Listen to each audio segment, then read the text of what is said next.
الحمد لله وحده الصلاة والسلام على من لا نبي بعده أما بعد فأعوذ بالله من الشيطان الرجيم بسم الله الرحمن الرحيم۔ آج ہمارے درس کا عنوان ہے سوتے وقت نبی کریم صلی اللہ علیہ وسلم نے کون سی دعائیں پڑھی اور اپنی امت کو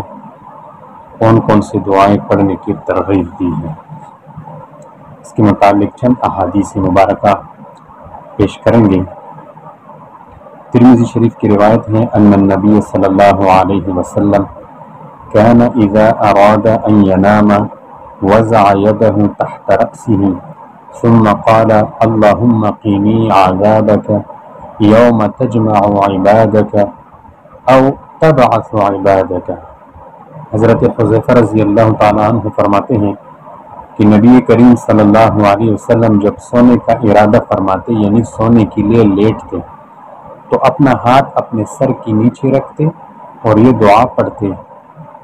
جس کا ترجمہ ہے کہ اے اللہ مجھے اس دن کے عذاب سے بچائیے، اللہم قینی عذابک یوم، اس دن تجمع عبادک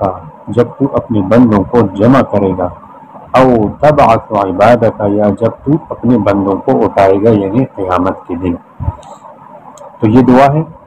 سوتے وقت، احادیث سے ثابت ہیں اللہم قینی عذابک یوم تجمع عبادک او تبعث عبادک۔ اسی طرح ابو داود شریف کی روایت ہے، حضرت حفصہ رضی اللہ تعالیٰ عنہ فرماتی ہیں ان رسول اللہ صلی اللہ علیہ وسلم كان اذا اراد ان يرقد وضع يده اليمنى تحت خده ثم يقول اللهم قني عذابك يوم تبعث عبادك ثلاث مرات۔ کہ نبی کریم صلی اللہ علیہ وسلم جب سونے کا ارادہ فرماتے تو اپنا دایاں ہاتھ اپنے رخسار کے نیچے رکھتے اور 3 مرتبہ کہتے اللہم قنی عذابک یوم تبعث عبادک، 3 مرتبہ یہ دعا پڑھتے۔ تو دیکھو یہ 2 بڑے بڑے احادیثوں کی کتاب ہے ترمذی شریف ابو داود سے، اس دعا کا ثبوت ہے سوتے وقت۔ اسی طرح حضرت علی رضی اللہ تعالیٰ عنہ سے روایت ہے ان رسول اللہ صلی اللہ علیہ وسلم كان يقول عند مضجعه اللهم انی اعوذ بوجهك الكریم وكلماتك التامات من شر ما انت آخذ بناصیته اللهم انت تکشف المغرم والمأثم اللهم لا يهزم جندك ولا يخلف وعدك ولا ينفع ذا الجد منك الجد سبحانك وبحمدك۔ یہ بھی ابو داود شریف کی روایت ہے۔ حضرت علی رضی اللہ تعالیٰ عنہ فرماتے ہیں کہ رسول کریم صلی اللہ علیہ وسلم اپنے سونے کے وقت یہ دعا پڑھا کرتے تھے۔ اس کا ترجمہ ہے اے اللہ میں تیری ذات، میں تیری کریم ذات اور تیرے کامل کلمات کی پناہ لیتا ہوں، اللہم انی اعوذ بک بوجہک الکریم وکلماتک التامات۔ پناہ کس چیز کی لیتا ہوں؟ تیری اس مخلوق کے شر سے جو تیرے قبضے میں ہے، ما انت آخذ بناصیتہ اللہم انت تکشف المغرم والمأثم، اے مولا کریم تو ہی قرض کو اتارتا ہے اور گناہ کو معاف کرتا ہے، اللہم لا یہزم جندک، اے اللہ تیری فوج کو شکست نہیں دی جا سکتی، ولا یخلف وعدک، اور تیرے وعدے میں خلاف نہیں ہے، ولا ينفع ذا الجد منك الجد سبحانك وبحمدك، اور تیرے مقابلے میں کسی مالدار کو اس کا مال فائدہ نہیں دے سکتا، تو پاک ہے مولا، اے اللہ تعریف بھی تیرے لیے ہے۔ اس حدیث میں دیکھو الجد، ذل جد، یہ جد جو ہے مال کو کہتے ہیں، تو ذل جد مالدار آدمی، ذل جد اس حدیث میں جو ہے یہ مفعول بہ واقع ہے جس کو علماء سمجھتے ہیں۔ باہر کے عام آدمیوں کے لیے اس دعا کو بھی سیکھنی چاہیے، اور جو مسنون دعاؤں کے اندر بھی اس کو لکھا گیا ہے۔ اسی طرح ترمذی شریف کی ایک اور حدیث ہے، حضرت ابو سعید رضی اللہ تعالیٰ عنہ سے روایت ہے کہ نبی کریم صلی اللہ علیہ وسلم نے فرمایا، آپ صلی اللہ علیہ وسلم نے فرمایا جو شخص اپنے بستر پر آ کر یعنی سونے کے وقت 3 مرتبہ یہ کلمات کہیں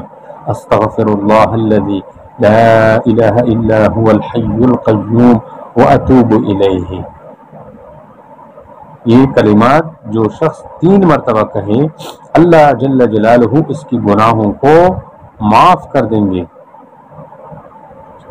اچھا، فرمایا کہ وہ دریا کی جاگ کے برابر، یا عالج، یہ ایک جگہ کا نام ہے، وہاں بہت زیادہ ریت ہوتے ہیں، عالج کے ریتوں کے ذروں کی تعداد کے برابر، یا درخت کے پتوں کے برابر، یا دنیا کے دنوں کی تعداد کے برابر ہی کیوں نہ ہو، اللہ پاک کو معاف کر دیں گے۔ یہ کلمات ایک دفعہ پھر سن لیے، جو شخص سوتے کے وقت اپنے بستر پر آ کر 3 دفعہ یہ کلمات کہیں، استغفر اللہ الذی لا الہ الا هو الحی القیوم واتوب الیہ۔ اسی طرح شداد بن اوس رضی اللہ تعالیٰ عنہ سے روایت ہے کہ نبی کریم صلی اللہ علیہ وسلم نے فرمایا، یأخذ مضجعہ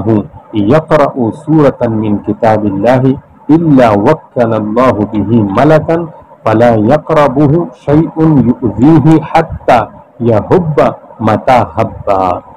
ترمذی شریف کی روایت ہے، حضرت شداد بن اوس رضی اللہ تعالیٰ عنہ فرماتے ہیں کہ نبی علیہ السلام نے فرمایا، جو بھی مسلمان اپنی خوابگاہ میں آ کر یعنی سوتے وقت قرآن کریم کی کوئی صورت پڑھتا ہے، کوئی بھی صورت ہو،